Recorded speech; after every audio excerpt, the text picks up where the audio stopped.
Channel کو subscribe کریں اور یہ بیل آئیکن پر بھی کلک کر دیں تاکہ ہر آنے والی ویڈیو سب سے پہلے آپ کو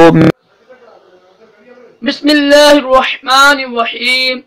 فرمان مصطفیٰ صلی اللہ تعالی علیہ وآلہ وسلم جو مجھ پر صبح اور شام تین بار درود شریف پڑھے گا اللہ تعالیٰ اس کو جنت عطا کرے گا۔ اس طرح کا کوئی حدیث پاک کا مفہوم ہے۔ صلو علی الحبیب صلی اللہ علیہ محمد۔ راشد عطاری، آج کی سنت ہمارا کیا ہے کہ ننگے سر گھومنا سنت نہیں ہے۔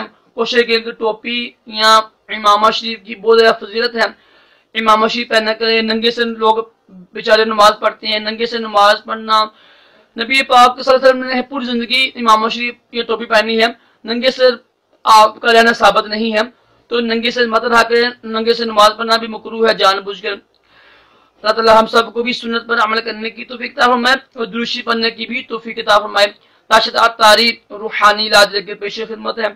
آج انشاءاللہ ہم روحانی علاج سنیں گے جن کو بیماری ہے، غریبی ہے، تند دستی ہے، مثلا بڑے بیچارے محتاج ہیں، قرض خواہ، تو یہ بیماری کے لیے اور غریبی کے لیے نسخہ یہ روحانی علاج کیجیے گا، انشاءاللہ اس کی برکت سے یہ مسئلہ حل ہو جائے گا۔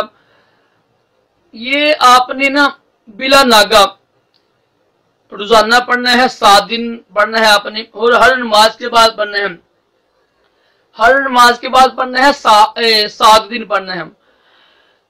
اللہ تعالیٰ کے 4 نام ہیں اور ہر نماز کے بعد پڑھنا ہے 112 بار۔ یا رزاقو اینڈ پہ ہمیشہ پیش پڑھتے، جب اللہ کے نام سے پہلے لکھا ہوتا ہے یا لکھا ہوتا ہے نا، تو اینڈ پہ ہمیشہ پیش پڑھتے ہیں، آخری لفظ میں ہمیشہ پیش پڑھتے ہیں، یا رزاقو، یا رحمانو، یا رحیمو، یا سلامو، یا رزاقو، یا رحمانو، یا رحیمو، یا سلامو، یا رزاقو، یا رحمانو، یا رحیمو، یا سلامو۔ یہ 112 بار پڑھنا ہے ہر نماز کے بعد 7 دن تک۔ انشاءاللہ وہ بیماری، وہ جو غریبی وغیرہ ہے، پانی بادام کر کے پیے گے، انشاءاللہ پانی بادام کر کے پیئیں گے تو آپ کا یہ مسئلہ حل ہو جائے گا۔ اللہ تعالیٰ ہم سب کو تمام جسمانی روحانی بیماریوں سے محفوظ رکھے اور دونوں جہانوں کی بلائیں بھی عطا کرے۔ اللہ حافظ۔